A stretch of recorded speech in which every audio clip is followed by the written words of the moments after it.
तो सर अभी देखिए इनका एक पोर्शन तो सर एक्सटेंड हो गया है और एक पोर्शन कट हो गया सीडीओ वाला। किसने बताया कट हो गया? सर इसको एक चीज और ऐड कर दीजिए इसमें, इसको एल शेप क्यों नहीं माना जाएगा ये भी बता दीजिए सर। एल शेप क्यों नहीं माना जाएगा? एल शेप कहने को भी कह सकते हैं, थोड़ा सा हिस्सा तो है ही, क्योंकि सर चैम्बर एंड टॉयलेट मतलब कॉमन नहीं है, कॉमन नहीं है ना?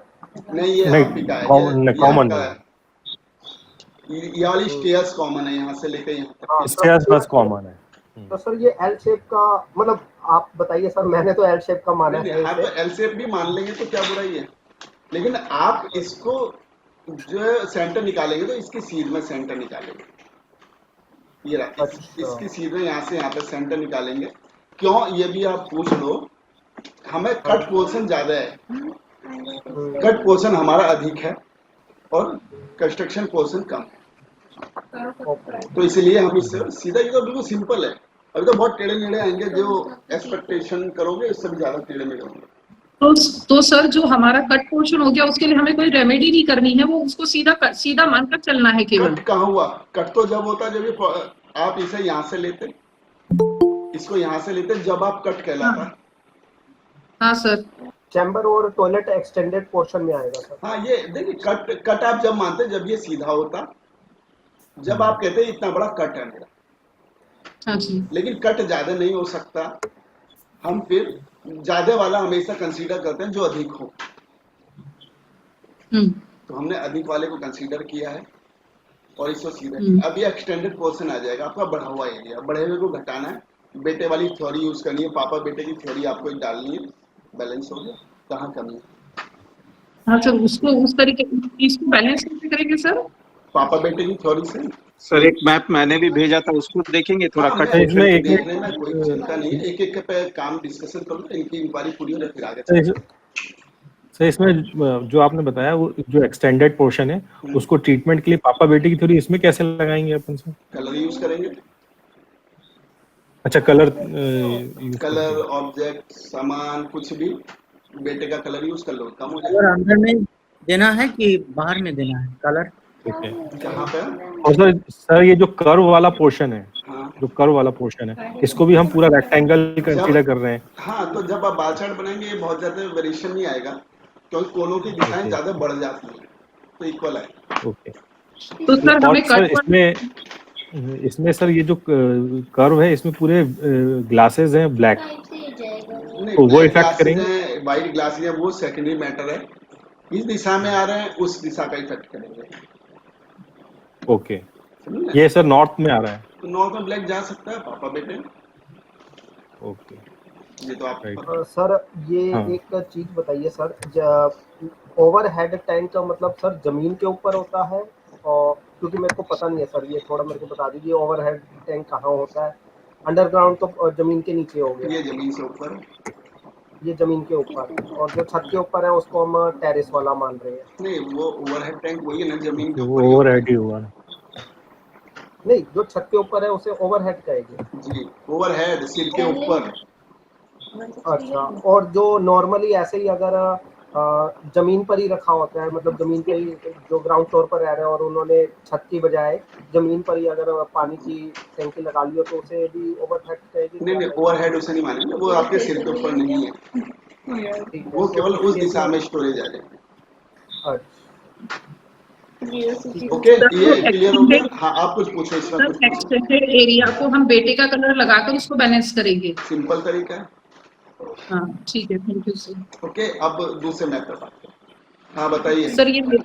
ये मेरा प्लान है सर, ये बीच वाला रेसिडेंस है और जो राउंड दिख रहा है वो लॉन है, और यहाँ पे सर एक बीच में गोडाउन है।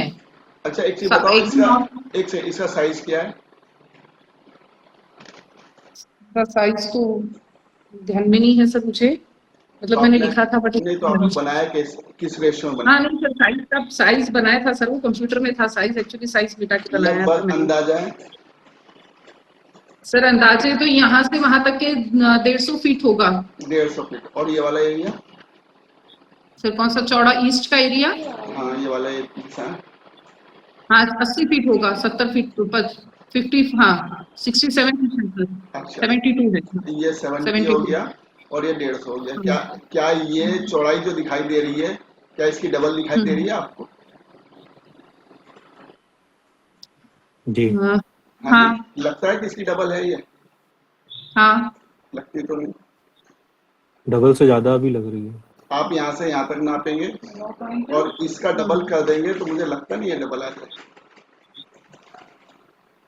चलिए कोई बात नहीं, इसका एक बार ग्राफ पे बना लिया करो, इससे आसानी रहेगी आपको। सर एक मैप मैंने भेजा था, उसको देख लीजिए सर। तो इसके अंदर आपको जो कंस्ट्रक्शन एरिया वो ये है। हाँ जी सर। तो आप कंस्ट्रक्शन एरिया का अलग बनाओ, ये तो केवल 16 दिशाओं से बना दिया। इसमें आपका एंट्रेंस पता लग गई, लॉन पता लग गया, पार्किंग पता लग गई, समरसेबल या और एक्टिविटी बाहर क्या हो रही है उससे पता लग गई। लेकिन एक आप हाँ कंस्ट्रक्शन का और बनाइए, कंस्ट्रक्शन से आपको सर, ये पता लगेगी कि सर कंस्ट्रक्शन का भी भेजा है सर, कोई बात कंस्ट्रक्शन का नहीं, ये बस बाहर का है।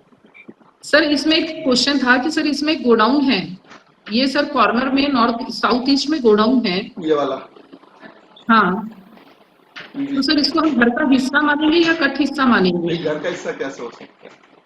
मतलब ये हमारे ये जो लॉन, ये जो एरिया है बाहर का एरिया, उसका हिस्सा नहीं रहेगा ना सर? इस प्लॉट का हिस्सा है, पूरे प्लॉट का ये सेपरेट हिस्सा है।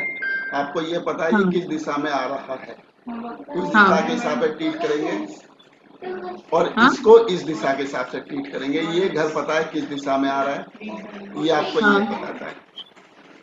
हाँ तो ये इसके हिसाब से ट्रीट करेंगे और केवल ये प्लॉट के एंट्रेंस और बाकी एक्टिविटी बता रहा है और कंस्ट्रक्शन किस दिशा में हुआ है ये आपको बता रहा है। लेकिन एक आप जब इसका कंस्ट्रक्शन एरिया का बनाएंगे तो ये आपको सारे जिंदगी की आपका जो लाइफ ऑफ पार्ट है वो आपको सारा क्लियर करेगा ये हिस्सा। सर वो भी बनाया है। हाँ तो ठीक है, बनाया तो इसमें कोई चिंता वाली बात नहीं है। ये है सर, तो भी पीछे गया, पीछे ये नहीं सर, पीछे इसके, हाँ यही है शायद सर, हाँ यही है। हाँ तो ठीक है, आप बोले इसमें तो कोई कट वगैरह है ही नहीं, बिल्कुल सीधा सीधा है तो। नहीं सर ये पूरा स्क्वायर है, मतलब रेक्टेंगल है। हाँ तो बस कोई चिंता वाली क्या बात है। आप जरा लिखो, इसकी एक एक समरी लिखो, कहाँ पर क्या कलर है, कहाँ पर टॉयलेट है, किस दिशा में बेडरूम है, किस दिशा में एंट्रेंस है। अब इसके हिसाब से पूरा आप समरी बनाओगे, एक समरी पूरे प्लॉट की बनाओगे। Okay sir. समझ रहे आप? हाँ जी सर। ऐसे करना है ओके जी। अब दूसरा मैप किनका था? ये मैप काफी बड़ा दिखाई दे रहा है, ठीक है। अब आपको ये पता करना प्लॉट का साइज क्या है, या आप किसी भी बिल्डिंग में जा रहे हो तो उसका साइज क्या है। आपको ग्राफ पेपर इसलिए जरूरी है, ये 1 सेंटीमीटर का एक खाना है। इसमें आप जो देख रहे हैं, ये जो आप इसके अंदर 5 लाइनें देख रहे हैं, 1 2 3 4 5, 1 सेंटीमीटर की एक लाइन है।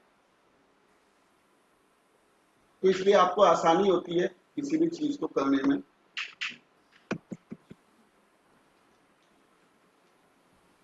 अब आप किसी भी जगह का आप पहले को दिशा पर, वो आपको दिशा का एक कोने में पहले आप एक ये मार्किंग करेंगे, ये रहा ईस्ट वेस्ट साउथ किधर है, दिशा कितनी घूमी हुई है वो भी हम मार्किंग करेंगे। फिर कंपास से ग्रेडिंग करने के बाद आप एक ग्राफ पेपर लेंगे, ग्राफ पेपर आईटीसी का ले लो, उससे साफ आता है, सब क्लियर होता है उसका। तो यहाँ जीरो शुरू करते हैं, एक पॉइंट लगाया आपने, यहाँ जीरो लिखा और कितने फुट का है प्लॉट आपका या घर कितने फुट का है, उतने फुट के हिसाब से आपने, छोटा है 2 का एक बॉक्स मान लीजिएगा, बड़ा है 4 का मान लीजिएगा, और बड़ा है 5 का, और बड़ा है 6 का। नॉर्मल 4 के बॉक्स से काम चल जाता है।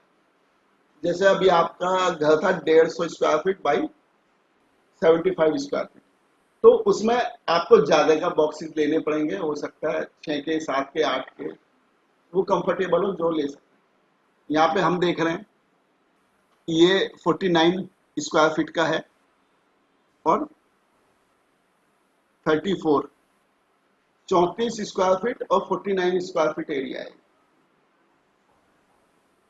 तो आपने 3 का एक बॉक्स माना, 3 फुट का एक बॉक्स है, आपने ये सारे यहाँ पर मार्क कर दिए नंबर हर पॉइंट।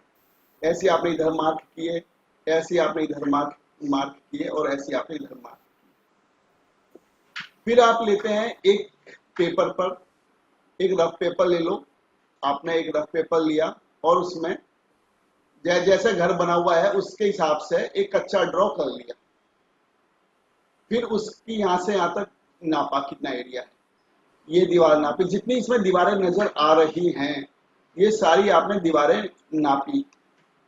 उसको नाप के बाद में आपने ग्राफ पेपर पर जब ये बॉक्स बनाया था इसके अंदर फिल करनी शुरू कर दी। यहाँ से यहाँ तक की जितना एरिया था उतने फुट लिया। फिर यहाँ से आता पहले हल्का सा मार्क करते चले जाओ, बिल्कुल सेम मैप बनेगा बहुत आसानी के साथ,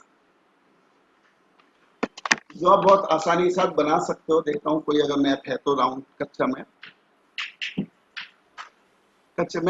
नहीं है, बस बाकी मैं आपको ढूंढ के आप पास भेज दूंगा।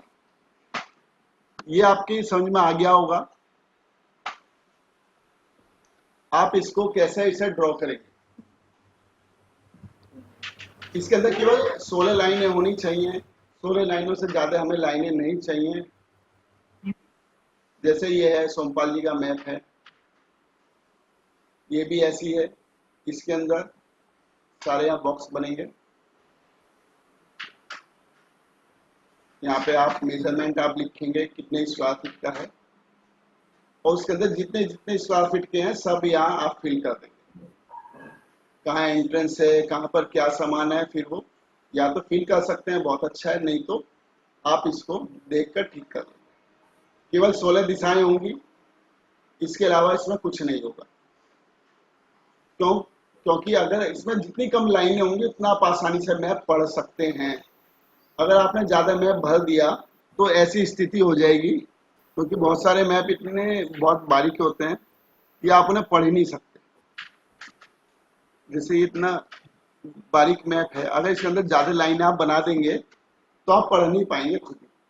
तो जितनी कम लाइनें होंगी आप इसके अंदर आराम से इसे पढ़ सकते हैं, कहाँ पर क्या क्या। क्लियर है ये चीज।